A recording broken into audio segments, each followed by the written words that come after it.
अखण्डमण्डलाकारं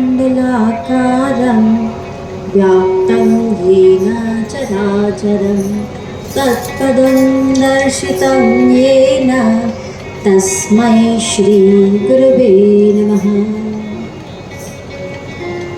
આજનો આ પાવન અવસર તલસાણિયા પરિવારના આંગણે ભાગવત સપ્તાહનું આયોજન અને આ આયોજનમાં આપ સૌની ઉપસ્થિતિ અને વ્યાસપીઠ પર બિરાજિત વ્યાસજી સૌને મારા વંદન, મારા પ્રણામ, મારા નમન।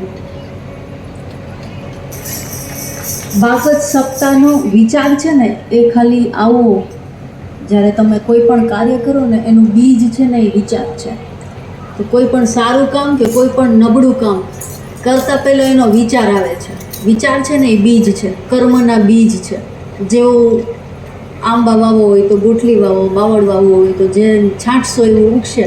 તો પ્રથમ જે આ પરિવારને પહેલાં વિચાર જ્યારે આવે ને કે ભાગવત સપ્તાહ કરવી જોઈએ, આ વિચાર માત્ર જ છે ને એમને ભાગવતનું સંપૂર્ણ ફળ પ્રદાન કરી જાય છે। કેમ કે આ કળિયુગની અંદર સારો વિચાર આવવો એ પણ દુર્લભ છે। તો પહેલાં તો આ પરિવારના આ સદવિચારને આપણે સમસ્ત લોકો બિરદાવીશું। આ કાર્ય વિચાર તો ભલે એમને આવ્યો છે, એમના હસ્તક થાય છે, પણ એનો લાભ આ આખા સમગ્ર સમાજને મળવાનો છે। કથા આજે વ્યાસજી વ્યાસપીઠ ઉપર બેસીને જે કથન કરી રહ્યા છે એ કથા શ્રવણનો પોતાનો એક લાભ છે, કથા વક્તાને પણ લાભ છે। અહીં જેટલા પણ દ્રશ્ય અદ્રશ્ય જેટલા પણ જીવ હશે ને એ શ્રવણ કરીને શુદ્ધ થશે। આપણને હમણાં શાસ્ત્રીજીએ નામનો મહિમા સમજાવ્યો, નામ જાપનો કેટલો ફળ છે, બરાબર? તો એવું જ નામ શ્રવણનો પણ મહાત્મ્ય છે। તો જેટલા પણ બેસીને અહીંયા શ્રવણ કરે છે ને એમનો પણ ઉદ્ધાર છે। આ એક સત્કર્મ ક્યાંથી શરૂ થયું છે અને હજારો લાખો જીવોનો ઉદ્ધાર કરશે અને એટલું જ પુણ્ય આ પરિવારને પ્રાપ્ત થશે। કલિકાલ મધ્ય સારું કર્મ, આમ તો સતયુગમાં હજારો વર્ષની તપસ્યા, આપણું શાસ્ત્રોમાં અનેકો તપસ્વીઓના ઉલ્લેખ છે। હજારો વર્ષો સુધી તપસ્યા કરે ને ત્યારે ભગવાન પ્રસન્ન થાય, જરી દ્રષ્ટિ કરે, સામી દ્રષ્ટિએ કરે, હજારો વર્ષની તપસ્યા થાય ને ત્યાં સુધી। ભક્ત પ્રહલાદનું જ ઉદાહરણ હમણાં સાંભળ્યું, કેટલા કષ્ટ સહન કર્યા અને પછી ભગવાન આવ્યા। ભલે આવીને એમ કહે છે કે વિલંબ થયો મને, બરાબર, પણ કેટલા કષ્ટ પછી।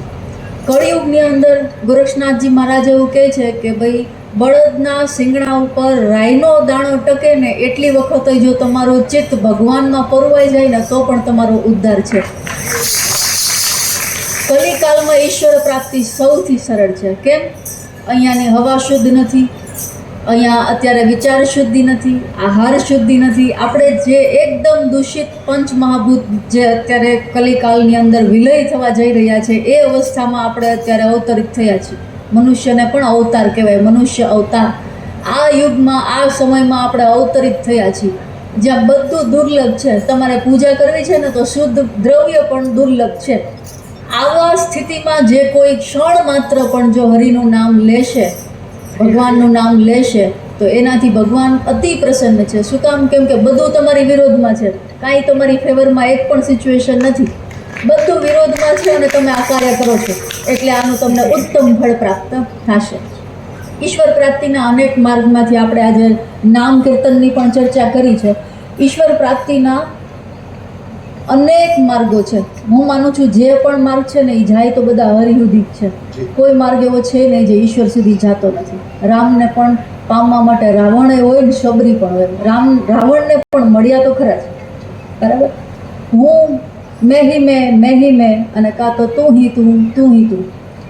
આ સૌથી શ્રેષ્ઠ ઉદાહરણ છે ને આપણે નરસિંહ અવતારમાં જોવા મળે છે। હિરણ્યકશ્યપુ છે ને હું જ ભગવાન છું, મેં હી મેં યહાં મેરે સિવા કहीं કુછ નહીં, જે કંઈ છું એ હું જ છું ને હું જ ઈશ્વર છું, મારી જ પૂજા કરો, બરાબર? એને ભગવાન તો મળ્યા છે, એના વધ માટે ઈશ્વરને તો આવવું પડ્યું। અને એક બીજો માર્ગ હતો, એ એના જ ઘરે એનો જ સંતાન પ્રહલાદ, તું હી તું, એને હરેકમાં ભગવાન દેખાય, એને બધાયમાં ભગવાન દેખાય। કાં તો તમારું અહંકાર એટલું ચરમસીમાએ છે, બધાયમાં હું દેખાય, મન મારા દુશ્મનમાં હું જ દેખાઉં, ક્રોધ કોની ઉપર કરું, જ્યાં છું ત્યાં હું જ છું ને। તો મારા સંતાન કોઈ ભૂલ કરે એ મેં જ કરી છે, જિમ્મેદારી મેં જ લઈ લીધી। બરાબર, કોઈ મને કષ્ટ આપે છે, કોઈ મારી નિંદા કરે છે, કોઈ મારી અવગુણ ગાય છે, પણ એ હું જ ગાઉં છું, મેં બધામાં હું જ દેખાય, તો હવે હું કોની ઉપર દંડ દઈશ, કોને ક્રોધ કરીશ, કોનો વિરોધ કરીશ, કોની હારે ઝઘડો કરીશ, કોની નિંદા કરીશ? બધે હું જ તો છું. આ પણ એક માર્ગ છે, અને એ નથી સમજમાં આવતો તો તું બધામાં તો ઈશ્વર છે. હવે હું કોની નિંદા કરું, કોની સાથે વેરઝેર કરું, કોનો દોષ જોઉં?